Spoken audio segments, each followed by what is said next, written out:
The Andy Poland Show on ESPN 630, the sports capital. This is Orioles preview. Orioles continue their series with the Boston Red Sox tonight at Camden Yards, 6:30 start. Our coverage gets underway at 6 o'clock. O's now 12 games under 500, 60-72 with last night's 5-0 loss. They will close out this series against the Red Sox tomorrow afternoon at 1 o'clock and then head west. They will spend the weekend in San Francisco, which is a season that has slipped away for whatever it's worth. They're 10.5 games out of that final wild card spot with a bunch of teams in front of them. They didn't hit last night, obviously. They didn't hit against Lucas Giolito, who was a former Nationals pitcher. He's been excellent this year for Boston, 9-2, win 8 innings in the 5-0 win for Boston last night. He allowed only 4 hits over those 8 innings.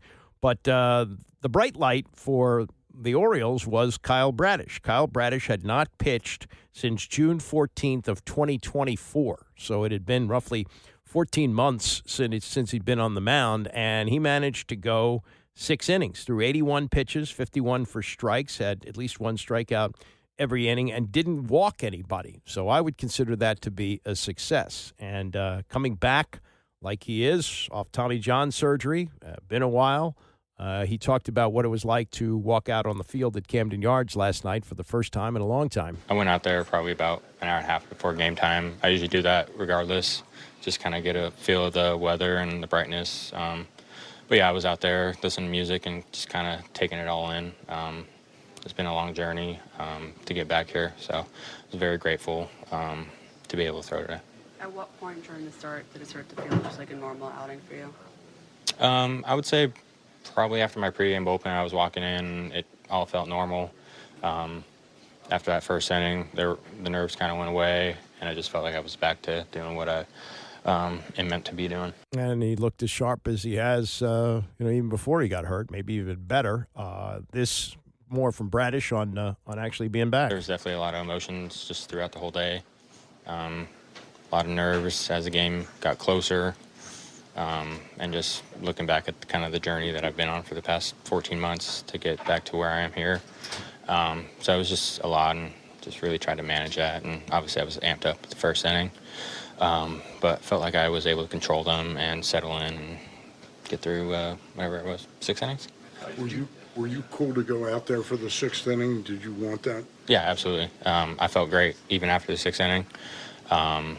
I felt like I responded every inning. Arm felt really good throughout the outing. So, yeah, definitely wanted that 6th inning and felt really good after. In a year of a lot of injuries, getting Kyle Bradish back, hopes for next year, at least you got that. Tony Mansolino, we don't know if he's going to be back. He's done a pretty decent job as the interim, but he's only going to be assured of finishing out the season. Then we'll see what happens for next year. But as for what he saw from Bradish last night, I think he exceeded him. 6 innings, 10 punch-outs, under 85 pitches. I think super thrilled with him. That one slider to Story kind of backed up on him a little bit, and then Hamilton put a nice swing on a sinker. But, I go out there and throw 6, 10, 2 hits, it kind of hurt him. They jumped him, and super thrilled with what he did. Did he look sort of like the Bradish of old? Looks pretty good to me, the 2 fastballs and then the 2 breaking pitches and just the whole thing. Some of those sliders probably backed up a tick. I think he'll kind of figure that out as he gets used to throwing the major league ball at the major league level and just controlling his emotions and, everything that kind of went into today. This was a big moment for him, so he's pretty hyped up. I looked out there at, in the first inning, and he looked like he was huffing and puffing a little bit in the first inning for me, which is abnormal, but that's just the emotions and the nerves and everything kind of coming out. But handled it, controlled it, threw the ball great. High velocity from him, a lot of strikeouts, 2 elements that rotation really hasn't had a whole lot of this year. Do you feel like he just brings an element you guys just have been missing? We said in the warm-up pitches in the first inning, just watching the warm-up pitches, I told Frenchie, I was like, that looks different. We haven't seen stuff like that, out of the rotation all year. Now, we got guys with good stuff. But Bradish, we've talked about him, is the type of guy that if he stays healthy, is ace-type stuff, is ace-type pitchability, is absolutely an ace mentality. He just got to do it for a while. You said yesterday guys can have self-doubt when they go through a long thing like that and come back. I mean, how big of a confidence boost do you think that is for him for first start back to have results like that? Yeah, massive. And I think, as he kind of grabs the ball tomorrow and throws the ball around a little bit next couple of days, I think the confidence will build and see that he feels good and the surgery worked and he's healthy and he's back to being himself. So, that's a really nice platform to kind of start off with here, first start. And, just really excited about what the next 5, 6, 7 is going to look like here down the stretch. I know you missed Sam doing the splits at first base in his first start there at the big league level, but what else did you see from him at first? There's a skill set that will play well there. Now, I think as we kind of get our hands on him here, there's some things we're going to kind of touch up. Just kind of seeing him first time. There's, it's playing first base at this level. It's not, you just don't throw anybody out there. Sammy's got a really nice skill set that down the road, he's going to be really good over there. So, had the one ball today, took care of it. A couple things situationally that we got to kind of work through with him, and he's a great kid. He'll work through it. We got great coaches here, but yeah, it's a nice foundation to play first base with. Tony Mansolino, interim manager. Orioles lose last night. Series continues tonight. Wraps up tomorrow with an afternoon game against the Red Sox. Meantime, preparations for something that really cool is coming up on the 6th at Camden Yards, and that is the 30th anniversary of Cal Ripken breaking Lou Gehrig's record, 21-31. And unfortunately, for the 25th anniversary, we had the pandemic, so they couldn't do it. Now, they did release some commemorative books and things like that, but this will be the first time the fans can really gather and celebrate, some of whom may have been there 30 years ago when he broke the record. The other day, Cal was on a podcast hosted by Ryan Ripken, his son. It's called The Chill. And they were talking about the father and son relationship, of course. And if you remember watching that, Ryan Ripken was a blonde 2-year-old. I mean, he had really no concept of what was happening there. But that was one of the coolest moments of that, when Cal stopped after running around the field to kiss his daughter, who I guess was 6 at the time, 5 or 6. She may have been had an understanding what was going on. Ryan did not. So as they look back, Ryan is working off of pictures for what happened, but Cal, of course, is working off of memory. I think one of my favorite parts of 21-31 was he's showing you and Rachel that I had the T-shirt on. It said 21-30, 21-31, hugs and kisses for Daddy. And I was trying to figure out a way, because it was a black T-shirt under my uniform, so it's not revealing. I was trying to figure out a way to show you. And so in the 5th inning, when everyone was clapping and the game wouldn't get started again, I decided to present my jersey to you guys, which then would give me a chance to show you that I had the T-shirt on underneath. So that, I don't think we need to talk about that, but that was one of my favorite things that happened. Yeah. I got to live through all the memories, right? So for us, seeing that photo, and shirts are still around there. We still have those. That was one of those cool moments I could look back on for sure. But from pictures, not from memory. This is Cal. Now looking back on this, realize he had a long career, played 21 years, but has been out of baseball longer than he was in it. And now looking back all these years on what happened in 1995. It's weird. In some ways, looking back on it, it feels like it was a whole new life that you lived, and now you're living a different life. But in other ways, some of the moments in baseball feel like it just happened yesterday. And so the 21-30 and 21-31 moment right here in Camden Yards, some of those memories are so vivid that come back to you. It feels like it just happened yesterday. But it's hard to believe it's 30 years. And in some ways, it's hard to believe that I now have officially been out of baseball, my playing career longer than I actually played. And I was one of the lucky ones who got to play a long time. Yeah, you did. And actually, I'm looking over at the warehouse. That was the one thing. It's the one memory I don't have from... Of the numbers? Well, the lights were on Noah's home. I looked adorable. Bowl cut, thank you for that, and blonde hair. But it was the numbers on the wall. It was everyone, it seemed like, was standing constantly. The lights, the action. So you were only 2. I was 2. Yeah, you were born in 93, and it was 95. Yep. And so what recollections do you have? None. Nothing. 0. Absolutely 0. You threw out the first pitch. Nothing. Yeah. You and Rachel threw it out from the stands. Mm-hmm. Pretty good. I leaned over to Rachel to hug her afterwards, and she kissed me on the forehead, but I was soaking in sweat. And then she went, ooh. Yeah. Well, that's a Ripken gene right there. We sweat. That's an understatement. But no, I don't have the memory of that. But looking back at all the moments, that's how I have to relive it. I know for you, you were in it. Yeah. But it's really cool to hear all the different areas. And I think more and more people are telling me their sides of it. And I think you probably haven't heard every single side at this point. No. For the longest time, I didn't want to ruin my perspective. I had it from watching from inside of me, just watching what happened. And it took me like 20 years before I watched the video. And then watching the video, then all of a sudden more of it came to life. And that was kind of cool and special to be able to go back and look at the event, maybe through other people's perspective. It was pretty cool. Yeah, so what you're telling me, though, is since the 30th anniversary, to wrap this up, every 30 years, then you got to do a lap around the stadium. Don't count on that. Yeah, full lap. Get those knees ready. How they feeling? I didn't want to do the lap, when I could do the lap. And so now, you make old man's noises walking up the stairs, your knees, sometimes your back. I can't imagine. But going back to that lap, Rafi and Bobby Bo pushed me down the line saying we have to do a lap or we couldn't get the game started again. And I thought that was dumb. And then finally they pushed me down the line. Al Bunbury was the first base coach, and I wanted to kind of get it over with fast, saying, okay. But then as soon as you step out in there and you start seeing people, the celebration goes from a very big, full house to one that's very personal.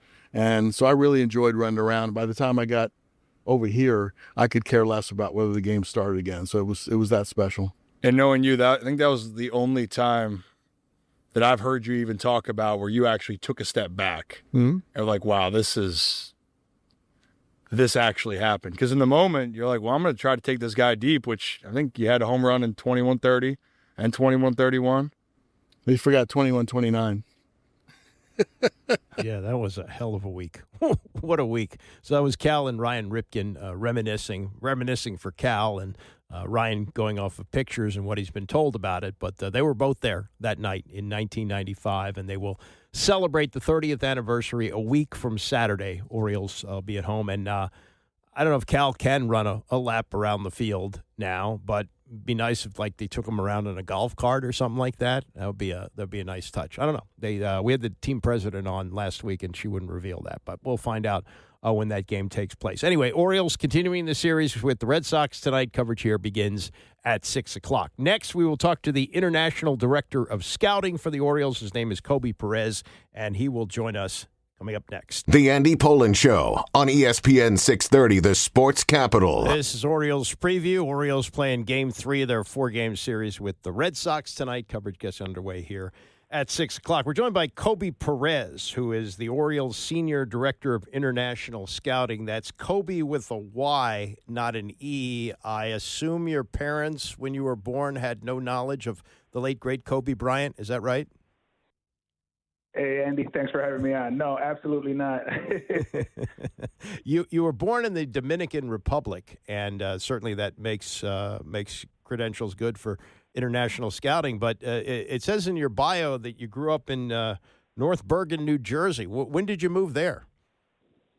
Well, I moved there when I was very, very young, so I don't remember exactly, but it's all I remember from my childhood. I don't remember my time in the DR as a baby. But I did, fortunately, spend a lot of time in the DR in my childhood just because, both of my parents had full-time jobs, and when school was happening, I got shipped off to my grandmother for the summer. So that comes with my knowledge of the DR. I spent every summer there. Okay, so that was where you kind of got your feet wet in the international baseball.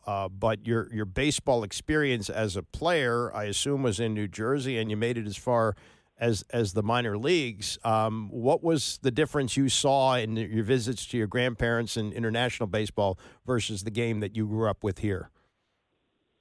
Yeah, I think just the willingness of playing baseball without having all the resources down in the DR, I think it showed me that if you want to play baseball and you want to be as best as you can, you really don't need all the gadgets and all the extra stuff. Mm-hmm. Whereas if the desire's there, you can get it done if you wanted to. Yeah, I've heard stories of players using like milk cartons converted into gloves. Is that the kind of thing that you saw there? Absolutely, yeah. Those guys down there, they figure it out. They're going to play. They're going to figure it out. So. Absolutely. When you and you need to educate me on this a little bit. Baseball has had a draft since 1965, but as I understand it, it's just for high school and college players here. The process of bringing in international players, how does that work? Yeah, so the international market as of right now is a free agent market. We have a date every year, which is now January 15th, where 16-year-olds are able to sign their first contract. So obviously before signing them, you have to do your work before January 15th. So sometimes that's 2-3 years in advance of working on what players you want to try and sign for that date. So it's a very competitive, it's very difficult because there's 29 other clubs trying to get these guys to sign with their club. So it takes a lot of effort from the guys on the ground and the organization. If you're signing them at 16, when do you start scouting them?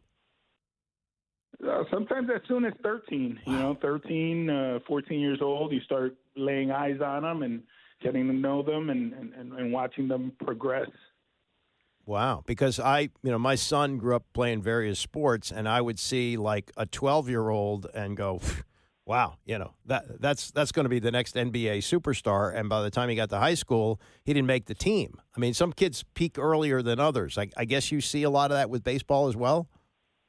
No doubt about it. No doubt. We, it's risky business sometimes when you're signing them so young, but you can also get big rewards too. So. Yeah, I imagine this too. That you kind of have to keep this secret. There's must be a lot of clandestine stuff here because once another team finds out that you got a hot prospect, they're going to jump on it too, aren't they? Yeah, sometimes it takes a lot of babysitting and just intel from our scouts on the ground. Where if we're really hot on a kid, I may tell our scout, hey, make sure you go there every other day and kind of see if he's working out with other teams, who else is interested, and try to kind of back him off as far as the competition goes. So yeah, because I would think too. I mean, maybe these contracts are binding, maybe they're not. But you see this all the time in college sports. One kid signs with the school and then changes his mind. Once the contract is signed, is it ironclad, or can he find a way to go to another team?